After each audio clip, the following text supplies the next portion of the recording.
Let's begin with the terms of an EU membership. Pretty much the thing that the EU needs from a nation which wants to join is that they first of all agree upon the terms of which the treaty has been built up so far, or treaties. For anyone who doesn't know what a treaty is, it's pretty much when a bunch of countries come together to together write a legislation, which usually includes information about how they should work together in international contexts.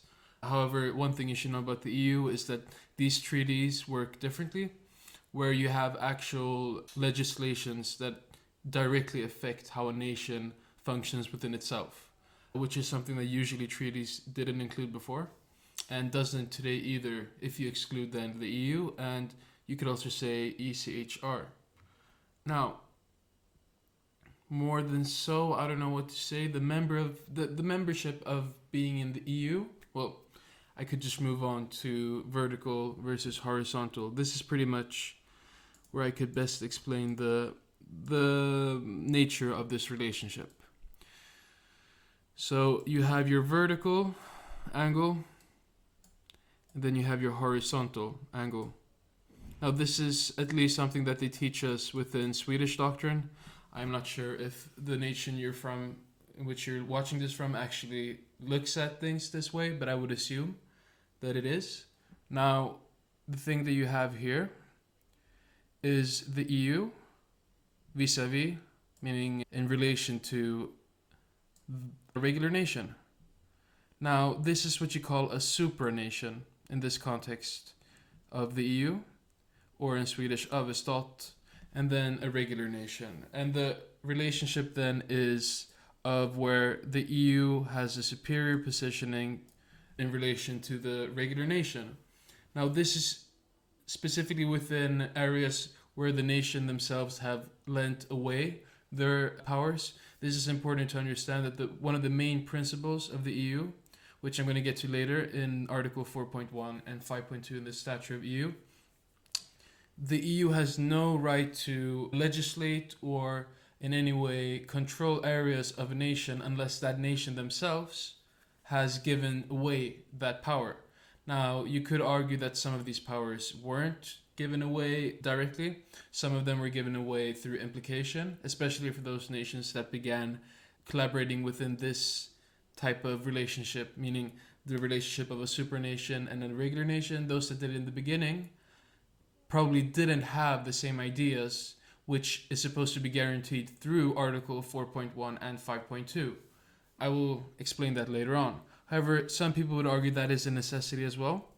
And it should be mentioned that the fact that this is a problem where powers aren't given away formally, or rather they aren't given away through the methods of a treaty, and instead sort of slowly but surely, a succession of trying to regulate, develop issues which need remedies, you will happen about situations where you have to control areas which aren't explicitly part of the deal. Now, what is an example of this? Well, the first case you could look at is Costa v. Enel, which was a case of a man who was a lawyer in Italy. This was a while ago. This image you can see here is of that time. It's the Supreme Court, I am pretty sure, in that image. So this guy was pretty much just wanting to be annoying. He didn't want to pay his bill. And he saw that Italy had nationalized its electricity, which was, if I remember correctly, anyone who needs to correct me in the comments, please do. The EU has a principle of letting markets be flowing throughout any nation without any need of borders implicating anything restrictive. That means that Italy can't nationalize its electricity because it needs to let other countries within the EU be able to be part of their economy. That's called the inner market. That's one of the most important pillars of the EU's function, if not the most important, most would argue. But yes, this man was just trying to be a smartass, pretty much. But what happened instead of that just being a case of a man trying to move around the law and maybe getting away with it, it instead happened to be a case where the EU's court decided to use this as an opportunity to put down the prejudice that anything which is EU legislative within the areas which a nation has given away to the supranation EU, that nation cannot write within that legislative question or that legislative area. Now, it's important to understand that this doesn't technically entail that the nation can't legislate within the issues which they have given away to the EU. You could look at it in one of two ways. The first way is that from the nation's perspective, where they could legislate within any area within their own nation, and the hope they would have in that case is that the EU doesn't find out about it.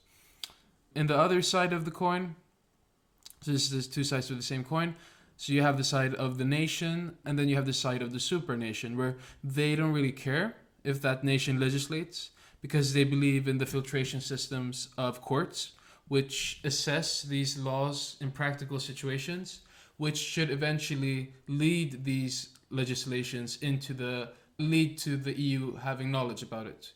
And this is where the principle of loyal collaboration comes in. It pretty much means that every nation needs to uphold their loyal collaboration with the EU by not legislating within these areas. Now, this is a principle. It is not absolute. However, it does have consequences. What those consequences are, I'm not going to get into today. But it's just an assumption that the nation will be loyal within the collaborative work. But also from the other side of the nation, of the supranation, that being the EU. And then you have the principle of supremacy, which is pretty much what I spoke of before with the second side of the coin, where the EU can pretty much say, no, you can't legislate in this, and we have supremacy over your own laws, which you have given us the right to do through the principles of Article 4.1 and 5.2, which pretty much results in the EU, or specifically the court of the EU, having immense power. Because it's one thing legislating within the EU, which has its immense power in itself. However, being part of the filtration system, aka the court system of the EU, means having the opportunity to regulate in ways that aren't predictable from the time of the treaties, which means that you would have technical powers within pursuits which you could use that aren't technically yours but are still usable. An example of this then would be when the courts decided we're going to set down the principle of supremacy, and we're going to use the argument of the pursuit of our collaboration as a reason to why we are allowed to do this, even if it wasn't explicitly said during the treaties of this, before this, that the EU's court could actually say this. It's important to get this, because this is why most people don't like the EU, and specifically why they point at the courts, because they have they want to withhold and sustain the powers which the EU has. And the way of doing that is, of course, by never letting go of things. You need to continue to pursue, you need to continue showing through principle and through prejudice, I'm pretty sure that's the word. If anyone Swedish in the comments could correct what prejudikat is in English. But pretty much the principle that a case sets for the law. Yes, this is what you could call then competence, which is pretty much when the courts give themselves competence, meaning competence. No one gave it to them except for themselves.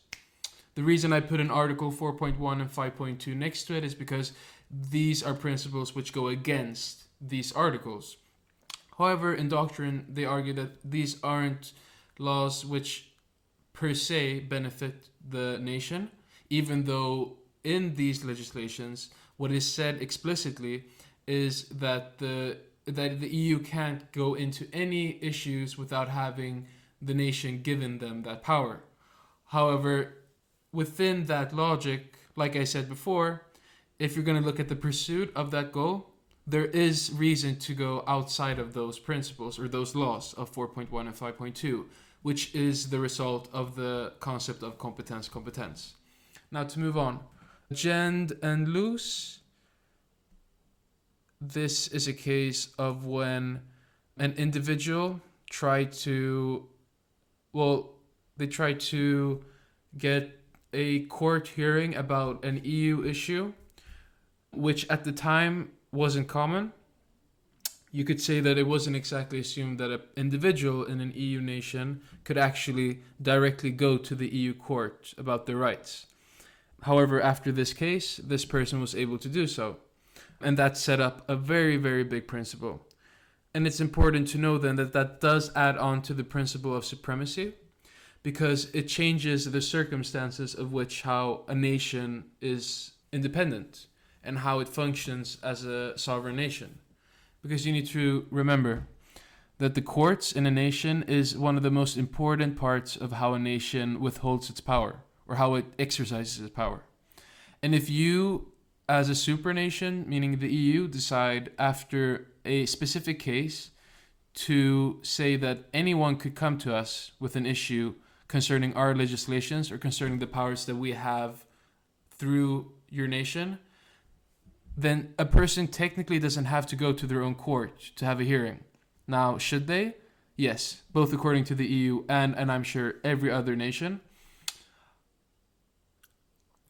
Usually you will have to if you want to get it through in an undeniable way. What do I mean by that? Then I mean that the highest level of courts in your nation needs to be taking on your case and still not be able to find a resolution for you to be guaranteed from your national court that you are heard from the EU court. That's if the country refuses to hear your hearing. And remember then, what I'm trying to say is that the national courts have the right to decide up until the highest court, meaning usually the Supreme Court, if they want to take this case to the EU. This is indirect effect, meaning you go through your own court system, which in Sweden we have 3 steps. So in the first 2 steps of court systems, meaning the 2 steps before the Supreme Court, you are not able to be guaranteed a hearing from the EU. However, if you are at the Supreme Court and there is still not a resolution found, then you are guaranteed. And then you have the other case of where you directly contact the EU. Now, I'm not sure of how that exactly works, but Jend and Luz pretty much sets up the principle of direct effect, where you as an individual don't have to go to your own nation to be heard about issues concerning the EU. That is the right of the supranation, if the circumstances should allow. Now, this is super important because you need to remember that means that the middleman or the medium, the filtration system of asserting legislative power in individual cases goes right to the EU. And none of it goes through the nation itself, within, of course, the questions which the EU has been given power. This changes a lot of things. And this is why these 2 cases, these case laws, together create what I would call the main principles, the main facts of what gives EU their vertical power. Meaning that they stand over a country, right? Yeah. I hope I explained that well enough, but it is a pretty complex question or topic. Now, to move on to the principle of proportionality and subsidiarity. So, you should look at these 2 sections as polarizing as hell, okay? Because on one side you have what gives the supranation their powers, while in the other you have what gives the nations their right to limiting and withholding the agreements of their collaboration. So we're going to skip the principles of proportionality and subsidiarity because we need to first jump onto what a positive and negative harmonization entails. This is going to be important just so we can understand what these principles come down to. But if I should just explain it quickly, the principles of proportionality and subsidiarity is the tools in which member states have to have control over the supranation of EU and ensure that they don't legislate beyond their own powers and that they don't execute powers through the court in ways which they are not allowed to. The question of proportionality is then that the supranation doesn't ever go any step beyond which is necessary, and subsidiarity is about respecting the independence of a nation which has legislative powers within topics that have not been given to the EU, or have not been given to the power of creating a vertical relationship. What do I mean by that? I mean that there are certain topics of legislation which the EU is, you could call, supplementary in their effect towards the nation. This is where the principle of proportionality and subsidiarity has its biggest effect. Because even though it does have an effect in questions of when the supranation wants to totally control, because you need to make sure that this total control of topics that have been given away, you need to make sure that they are still within their own right. Therefore, you still need to check through these principles, even in questions of where the EU has a right, to ensure that they haven't overstepped. This is where competence becomes very complex, because it usually brings up the issue of what is necessary, and therefore arguing for how it's proportional, even if, let's say, it does go against what's actually their rights. As you can see, it gets pretty complicated. But don't worry, you get it as you move along in the topics of this collaboration. Now, with that said, what are the positive and negative parts of harmonization? To begin with, the positive parts, this is a lot of things. If I had to describe it in one quick sentence, positive harmonization is when you do something actively to give way for harmonization, okay? Meaning I need to physically do something which has a real effect which would not have been possible without my action, okay? Now, Article 114 and Article 352 in TFEU are the ones in which the EU are able to reference their rights of being able to use positive actions, meaning actions that have real effects from the fact that they actually did something, to harmonize the collaboration. These are therefore called positive harmonizations. We're going to look at these articles because they are very hard, and it's important that we get them. And the best way I'm thinking is just by reading them together. So, Article 114 TFEU. Point 1. Save where otherwise provided in the treaties, the following provisions shall apply for the achievement of the objectives set out in Article 26. I do not know what it says on Article 26. The European Parliament and the Council shall, acting in accordance with the ordinary legislative procedure and after consulting the Economic and Social Committee, adopt the measures for the approximation of the provisions laid down by law, regulation, or administrative action in member states which have as their objective the establishment and functioning of the internal market. Here we have the internal market being brought up in the question of positive harmonization. This is important to remember.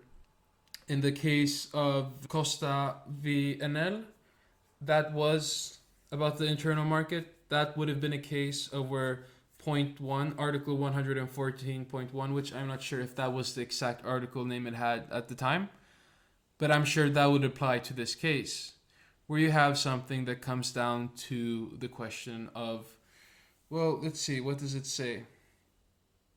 Yeah, so point 1 pretty much, it seems, anyone correct me if I'm wrong, it seems like it's trying to use point 1 as an action made as a pursuit of harmonizing the internal market. So that's the first one. And then you have point 2, which references back to point 1. Paragraph 1 shall not apply to fiscal provisions, to those relating to the free movement of persons, nor to those relating to the rights and interests of employed persons. This is a very good example of what a negative harmonization is, okay? Now I wasn't prepared for this point to have something including an actual negative harmonization within this article. However, it is important to see here. This point 2 wants to tell us that we cannot do something because we want to harmonize, because we want something to work. So, if you can guess what the opposite of a positive action is, it's something you don't do, okay? So that is what the EU is when they that is what the EU does when they harmonize, right? They do it by having actions and inactions set in place to give way for the result of a harmonized internal market and supranation vis-a-vis nations collaboration. Anyways, point 3. The Commission in its proposals envisaged in paragraph 1 concerning health, safety, environmental protection, and consumer protection will take as a base a high level of protection, taking accounts in particular of any new development based on scientific facts. Within their respective powers, the European Parliament and the Council will also seek to achieve this objective. So this is pretty much just another reason in which they could legislate about a question, and as you can see, will take as a base a high level of protection, meaning that their legislation is more highly protected in questions precluding to these issues. Okay? This could probably be a case where competence comes up due to the fact that it takes a high level of protection, meaning that if they're trying to pursue the goals in point 3, then they would probably have to do things which haven't been explicitly given away through the treaties, because, well, usually when you write these treaties, first of all, some of them are decades old. The newest one is a decade and a half old almost, from 2009-8, I think. But yeah, like these treaties, like you can see here in point 3, they say any new developments, right? These are things that you can't predict from before, which you will have to respond to later, which leads to competence. Quite literally, because the EU has said that anything has to come from everything in the treaties. Otherwise, it is not allowed. But that's why we have the theory of competence, because sometimes in practical situations, we have to go against what is written formally. Moving on. Point 4. If the adoption of a harmonization measure by the European Parliament and the Council, by the Council or by the Commission, a member state deems it necessary to maintain national provisions on grounds of major needs referred to in Article 36 or relating to the protection of the environment or the working environment, it shall notify the Commission of these provisions as well as the grounds for maintaining them. Cases of which you could restrict the rights of quantitative restrictions between member states, which means pretty much, if I've understood correctly, just giving people biased taxations, or nations giving each other like biased taxations, which is disallowed, because everything should be free movement. If you move between two EU nations, it should be the same as moving between two places in the same nation. So, if after the adoption of harmonization measure by the European Parliament and the Council, by the Council, a member state deems it necessary to maintain national provisions on ground of major needs referred to in Article 36, or relating to the protection of the environment of the working environment, it shall notify the Commission of these provisions as well as the grounds for maintaining them. So, this point, in point 4, pretty much then sets up the rule of where the EU has made it then clear to the member states that if they ever do use Article 36, which is to restrict these quantitative restrictions or quantitative taxations, should they ever go against them, which technically could happen, like it is technically legal to have an exception of this law, they would have to explain it directly to the EU's institutions. Otherwise, it wouldn't be allowed. Anyone who reads Swedish law, they would know that this has a similar fact in Swedish law. However, it doesn't work the exact same. Sweden instead has the law of where you could have the, let's say, in relation to two different institutions, in a vertical relationship, the one that is above has the right to at any time ask the institution below it to give an explanation for why they are doing the things that they're doing. And through the logic of Rechtsstaat and how supremacy is given, through delegation, these powers that are being enacted out by the institution below, the other institution, have been given this by the superior institution. Now, this does differ from the systematics of the EU, because here it's different. You have the nation being the ones that give away their power to the supranation, while within a nation you have the parliament, for instance. They are the ones that are giving the original powers away. So all of the powers come from them and it just goes downwards, right? That's at least how it works in Sweden, through principle. Yes, I just wanted to give that example. So if anyone has a similar system within their nation, just try to understand it in that way, that this is the way of how institutions ensure that their areas of where they are supposed to rule are being done correctly, because they can't do everything themselves. And this is a good way of adding a law which forces them to, or forces the institutions, or rather the nations which work for them or work for their goals. That's technically what it is. I know that they don't literally work for the EU, but they do work for the goals in which the EU sets up. Therefore, they have to answer to the EU.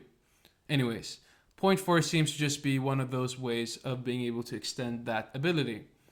Point 5. Moreover, without prejudice to paragraph 4, if after the adoption of harmonization measure by the European Parliament and the Council, by the Council or by the Commission, a member state deems it necessary to introduce a national provision based on new scientific evidence relating to the protection of an environment or the working environment on grounds of a problem specific to that member state arising after adoption of the harmonization measure, it shall notify the Commission of the envisaged provisions as well as the grounds for introducing them. So it seems pretty much like this is just the right of a nation to ask for restrictions which usually are set upon them be taken away due to circumstances that are specific to their own nation. I'd say it's a pretty smart thing to do, considering if you have over 20 nations, their issues will vary, and their ways of applying these laws, which are from the EU, works in different ways. That's why we have regulations and directives, which I will get into another video. But it's pretty much the difference of when the EU sets up laws, which the nations need to follow immediately, and the difference of when the EU sets up instructions for how every nation needs to implement these laws themselves. Meaning you could almost say that it's invisible from the Swedish legislator's eye, for example. So if you read something, if it doesn't explicitly say so, and it doesn't have to technically, I don't think, but you could read a law within a nation and without technically noticing, this law is just a direct consequence of the EU giving instructions to the nation about legislating these things. That's a directive. So if you find any laws within your own nation, there is either a chance that it's the nation's own laws, or it's a legislation which the EU has directed them to give, or even more so, it is a legislation in which the EU has directed them to have the right to legislate in, but also in which they have the obligation to legislate in. Even if the EU themselves don't give specific instructions on how to do certain things in directives, they still can enforce a nation to do something within the pursuit of a directive. Let's say, for instance, you have a directive about work, but you have a directive which says that we need to fight inequality. Now, the way that the EU might say is for the nation to do this, they say you need to do this in your own respective nation. We can't give you the specific methods, but we have to ensure that you are ensuring that this thing is being sought for, that it's being pursued, right? Going on. Point 6, the Commission shall, within 6 months of the notifications as referred, blah, blah, blah. Okay, this seems to be just bureaucratic BS. Point 7, when pursuant to blah, blah, blah, by the way of derogation from the procedure laid down in Articles 258 and 259, the Commission and the Member State may bring the matter directly before the Court of Justice of the European Union if it considers that another Member State is making improper use of the powers provided in this article. So this, I'm pretty sure, yeah, it's in 258 and 259, but also probably in other articles. But the EU's institutions have the power to directly place a nation in front of the court to answer to certain goals that haven't been met. Anyways, that is it. We're at the last point, point 10. The harmonization measures referred to above shall, in appropriate cases, include a safeguard clause authorizing the member state to take for one or more of the non-economic reasons referred to in Article 36 provisional measures subject to a union control procedure. I'll say this at least. I've never needed to know these exact points, but it's good to look through just to understand how the EU is structuring their own powers. Now, this was for Article 114 in TFEU. Now let's go on to Article 352, which is one of the two articles which I mentioned before is part of the positive harmonizations. However, as you could see before, there were certain points which had negative connotations.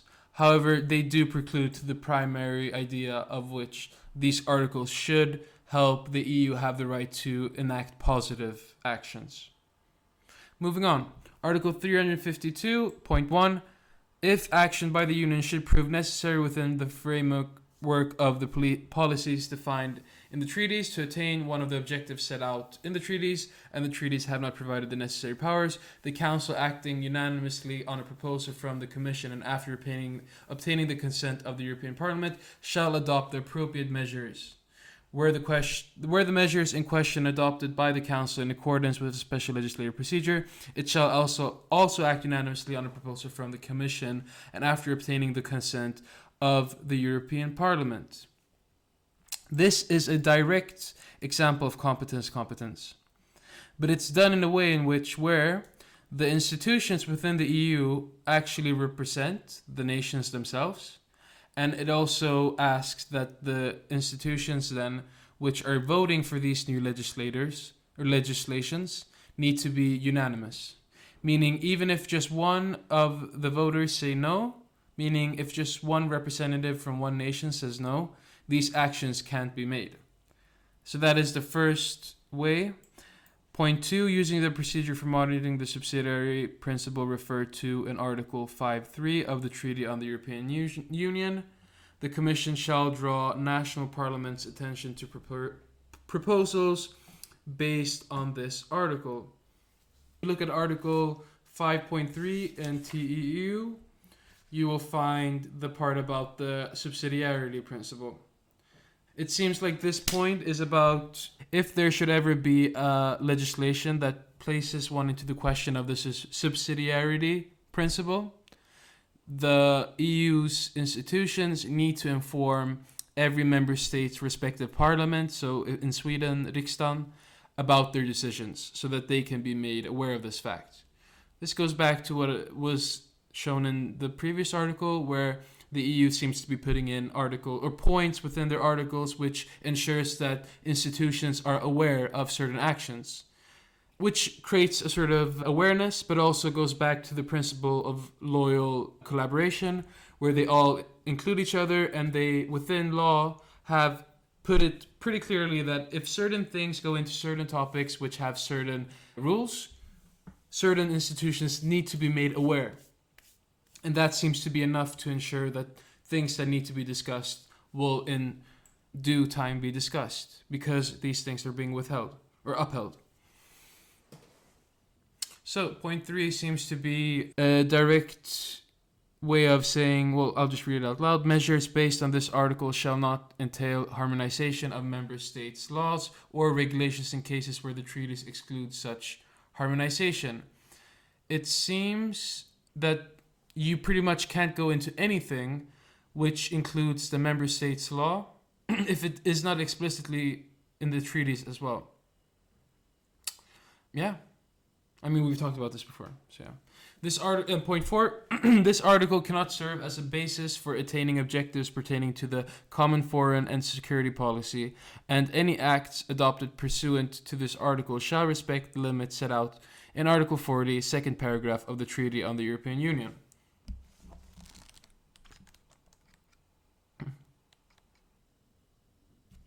I tried to read Article 40. It seems like I didn't quite understand it. If anyone wants to help me down in the comments, that would be great. It does get complicated, I know. I myself don't get it fully. I should remind you, these videos are not meant to be given by an expert. It should be added that the negative harmonization usually comes down to the 4 pillars of rights given by the EU's stature, or rather stadgan. I'm going to leave that for another video because it's pretty important for the 4 freedoms are pretty important, but it's pretty much where you have a freedom. It is the state's obligation to not act upon limiting those freedoms, which makes it a negative action. Because the only way of ensuring that someone has a right is by not affecting their area of freedoms, right? So you need to do nothing by having done the right thing. Yeah? And then you have the EU legal basis game. This is just a terminology of when EU institutions, but also member states, go into arguments about if they should either use Article 114 or Article 352. That's pretty much it. That's what the EU legal basis game is about. And the reason that people usually discuss these different ways of legislating is because they have different ideas of how that should entail then its sort of a connection to the principles. For instance, if you should write a law through Article 352 of TFEU, it means that you have legislated through the subsidiarity of the nations because they all had to be unanimous in their votes. Okay, I haven't yet explained how these institutions which need to vote unanimously actually work. I will explain that in another video. You just need to know that there is a group which does represent the nations. In how much of a capacity that is, it's up to us to sort of determine, but the EU tries to give it a connection to the nation's own will. Meaning, if you legislate through 352, you would technically both weaken and strengthen the subsidiarity principle.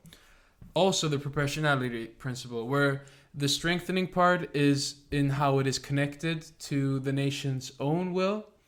You could say that something should probably be pretty proportional if a whole group could agree upon how they should do.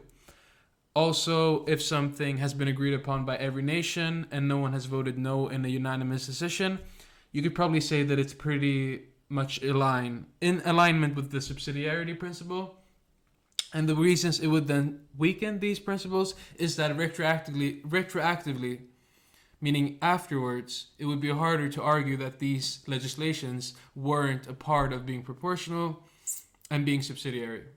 While in Article 114, it's more about how different institutions collaborate, which have a mix of sovereign representation, but also direct representation just for the EU's own institutions, meaning that Article 114 usually works better when the EU's institutions outside of the sovereign representations want to do something.